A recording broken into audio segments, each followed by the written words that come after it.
bilan hozir gaplashdik. Aka, stalba qiyshagani uchun olib tashlanyapti, to'g'rimi? Talaba talabga javob bermadi, o'shancha qabul qilmagan javob tashlab yangi qo'yiladi. Tushunarli. Aniq qo'yiladi yo prezident kelib ketgandan keyin olinmayaptimi bu narsalar? Prezidentga umuman aloqasi yo'q buni.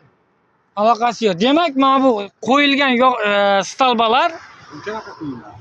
shunaqa qo'yiladi, hozir qiyshiq bo'lgani uchun olib tashlanyapti, to'g'rimi? Hech emas. Qanday desam bo'ladi? Talabga javob bermadi.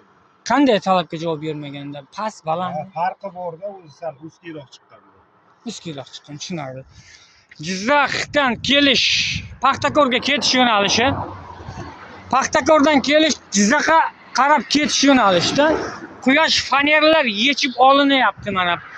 Endi bilmadim, bu hozir men prezident kelib ketgandan keyin nega bu yechib olinyapti dedim. Mana o'zlaring ko'rdilaring.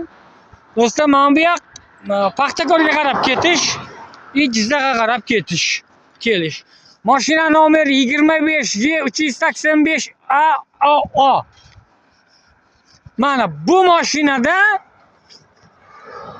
mashinada nomeri berkitilgan mashinani.